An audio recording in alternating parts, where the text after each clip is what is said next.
Teatar Kabaret Tuzla, 21. TKT Fest, Dani akademskog teatra 2023.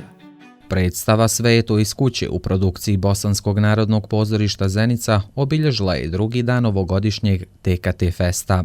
Predstavu je režirala Ajla Bešić, a u predstavi igraju Adna Kaknjo, Anđela Ilić i Adem Smajlhodžić. Sve je to iz kuće je porodična drama koja govori prije svega o važnosti komunikacije između roditelja i djece. Ovaj tekst tretira upravo to koliko se u ovom 21. vijeku čujemo, odnosno kao spremni smo da slušamo, ali ne čujemo i koliko je druga strana spremna zapravo reći ono najintimnije što nosi u sebi.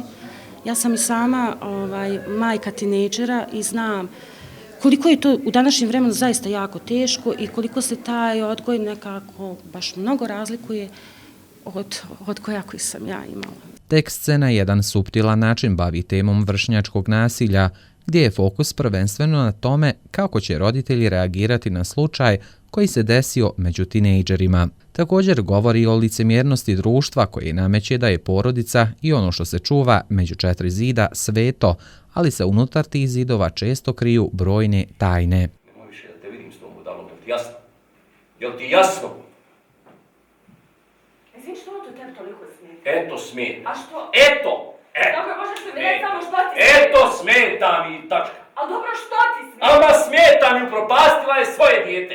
Ne dopuštam da se meni petlja u odgoj i upropaštava moje dijete. I tačka. Kažemo vrlo često ako hoćemo da vidimo stanje jedne države, onda kaže odemo u pozorište, pogledamo 2-3 predstave jer igra se ono što je aktuelno, igra se ono što nas muči kao društvo. A mi imamo pravo da progovorimo o tome. Vidimo šta se dešava oko nas u tom porodičnom nasilju, odnosu prema ženama, znamo i taj odnos prema djeci. Moramo o tome glasno govoriti i moramo to naći načina da riješimo.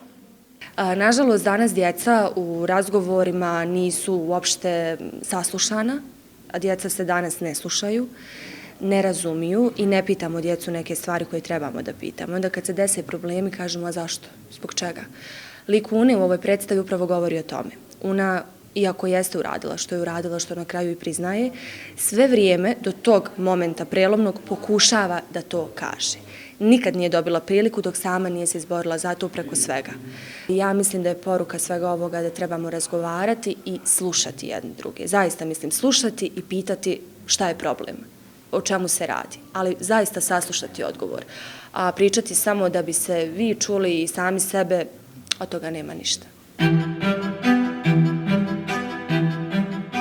Zaista, ovo troje glumaca, glumački ansambl Bosanskog narodnog pozorišta je u ovoj svojoj kreaciji na jednoj strani na jedan veoma slojevit način donio ovu predstavu i ti slojevi upravo govore od početka. Od jednog nasilja, nebitno je ono globalno ili lokalno ili regionalno, preko jednog licemjerna, jednog potpunog nerazumijevanja i stvaranja tih porodičnih demona, a na drugoj strani su veoma scenski, emotivno, scenski uravnoteženo donijeli tu priču koja može da bude dobar nauk. Tako da ovu predstavu Zeničkog pozorišta trebaju da pogledaju svi oni koji se licemjerno ponašaju u svojoj porodici, koji ne razumiju probleme koje imaju njihova djeca, nego naprotiv žele da spolja bude gladac, ali ako je unutra jadac, onda će to imati velike probleme i po djecu i po članove porodice. Ova predstava Zeničkog pozorišta najbolje govori o tome gdje su uzroci nasilja i gdje se preventivno djelovati. Uzroci nasilja su u nekomunikaciji, a preventivno se djeluje kroz komunikaciju sa protagonistima jednog takvog čina.